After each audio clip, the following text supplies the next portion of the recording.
Hi అండి అందరికీ welcome back my channel MOS garden లో నేను మిహిమ.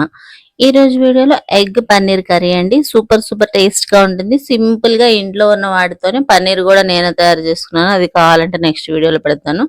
మన ఛానల్ ని ఫస్ట్ టైం చూస్తున్న వాళ్ళు సబ్స్క్రైబ్ చేసి లైక్ చేసి షేర్ చేయండి. కంపల్సరీ ఒక లైక్ అయితే చేయండి. వీడియో అనేది రీచ్ వస్తుంది. ఫస్ట్ గా అసలు వీడియోలు చేయాలో వద్దో కూడా అర్థం కావట్లేదండి. అంత విసుకొస్తుంది. 3 years నుంచి వీడియోస్ చేస్తున్నాను, ఒక గ్రోత్ లేదు. ఈసారి మీరు కామెంట్ సెక్షన్ లో తెలియజేయండి, అసలు చెయ్యాలా వద్దా, అసలు ఏమి నచ్చట్లేదు, ఎందుకు గ్రోత్ రావట్లేదు, మీకు ఎలాంటి వీడియోలు కావాలో కామెంట్ సెక్షన్ లో తెలియజేయండి. మీకు అసలు నచ్చుతుందో లేదో కూడా తెలియజేస్తే దాన్ని బట్టి నేను చెయ్యాలా వద్దా అనేది డిసైడ్ అవుతాను. ఇప్పటి వరకు మానిటైజేషన్ అయితే అవ్వలేదు. ముందుగా ఆయిల్ పెట్టుకొని చక్క పన్నీర్ని అయితే ఫ్రై చేసేసుకున్నాము. ఇంట్లో తయారు చేసుకున్న పన్నీరేనండి. 2 స్పూన్ల ఆయిల్, కొంచెం జీలకర్ర, కరివేపాకు వేసేసుకున్న తర్వాత 2 మీడియం సైజు పెద్ద సైజు ఉల్లిపాయలను కట్ చేసుకుని సన్నగా తరిగి పెట్టుకున్నాము. అవి చక్క ఫ్రై అయ్యే వరకు ఫ్రై చేసుకొని ఉప్పు, పసుపు, కారం యాడ్ చేసేసుకోవాలి. ఇవి 1 స్పూనున్నర కారం, ఒక 1/2 స్పూను ఉప్పు, ఒక 1/2 స్పూన్ పసుపు యాడ్ చేసేసుకుని బాగా కలిపేసుకుని ఎగ్స్ కూడా వేసేసుకొని ఒక 2 నిమిషాల పాటు ఎగ్స్ ని ఉప్పు కారం పట్టే వరకు చక్కగా ఫ్రై చేసేసుకోవాలి. ఇలా ఫ్రై చేసుకుని నేను హోల్స్ పెట్టుకున్నాను. ఘాట్లు కానీ హోల్స్ కానీ పెట్టుకోండి కంపల్సరీ ఎగ్స్ కి. ఇలా పెట్టుకుంటే మనకు ఉప్పు కారం లోపల వరకు వెళ్తుంది అనమాట. ఇప్పుడు ఒక 2 నిమిషాలు ఫ్రై చేసాం కదా, ఆ తర్వాత చక్కగా సరిపడినంత మనకి ఉల్లిపాయ మగ్గడానికి సరిపడినంత వాటర్ అయితే యాడ్ చేసుకున్నాం. ఆల్రెడీ నూనెలో మగ్గిపోయింది. వాటర్ యాడ్ చేసుకొని ఒక దగ్గరగా అయ్యే వరకు దీన్ని ఎగరపెట్టుకోవాలి. ఇప్పుడు పన్నీర్ ముక్కలను కూడా దీనిలోకి వేసేసుకుని ఉడకపెట్టుకుంటే మనకి ఉప్పు కారం అనేది పన్నీర్ కూడా పడుతుంది.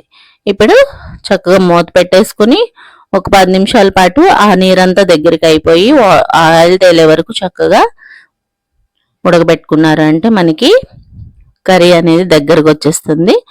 ఒకసారి మూత తీసుకొని కలుపుకుంటూ మధ్య మధ్యలో దీన్ని ఉడికించుకోవాలండి. చూసారు కదా, దగ్గరికి అయితే అయిపోయింది. ఇప్పుడు ఉప్పు కారం ఒకసారి టేస్ట్ చూసేసుకుంటే, సరిపోకపోతే కొంచెం అంతా యాడ్ చేసేసుకోండి. నాకైతే కరెక్ట్ గా సరిపోయింది నేను వేసుకున్న కొలతలు. మీకు సరిపోకపోతే యాడ్ చేసుకుంటే టేస్ట్ అనేది చాలా బాగుంటుంది. ఇప్పుడు చూసారు కదా, చక్క నూనె తేలి దగ్గరికి అయితే అయిపోయింది. ఎగ్ పన్నీర్ కర్రీ అండి. ఇంట్లో సింపుల్ ఇంగ్రీడియంట్స్ తోని, ఇంట్లో ఉన్న వాటితోనే నేను చేశానండి. చాలా సింపుల్ ప్రాసెస్, చాలా టేస్ట్ గా కూడా ఉంటుంది. పైనుంచి కొత్తిమీర వేసుకోవచ్చు, నాకు ఇష్టం లేదు, నేను అందుకే వేసుకోలేదు. ఇప్పుడు అన్నం వేసేసుకొని చక్కగా కలుపుకొని తిన్నారంటే వేడి వేడి అన్నంలో అద్దరిపోతుంది టేస్ట్ అయితే. మీరు కూడా ఇలాంటి కర్రీస్ని ట్రై చేస్తారా? ఒక్కసారి ఒక కామెంట్ అయితే చేయండి. అసలు చూసిన ప్రతి ఒక్కళ్ళు కామెంట్ లైక్ చేయండి అండి, తెలుస్తుంది అప్పుడు వీడియో వెళ్తుందా లేదా, అసలు ఎందుకు వెళ్ళట్లేదో కూడా అర్థం కావట్లేదు నాకు. మీకు అసలు నచ్చుతుందో లేదో కూడా కామెంట్ సెక్షన్లో తెలియజేస్తే నేను యూట్యూబ్ ఛానల్ కంటిన్యూ చేయాలా మానేయాలా చేస్తాను. మీరు ఒక్కసారి ఒక కామెంట్, ఒక లైక్ అయితే కంపల్సరీ చేసి దీనిలో మీకు ఏది నచ్చలేదో కూడా నాకు తెలియజేస్తే దాన్ని బట్టి నేను నెక్స్ట్ వీడియోలు అనేవి మంచిగా చేస్తానండి. థ్యాంక్ యూ అండి. Thank you for watching.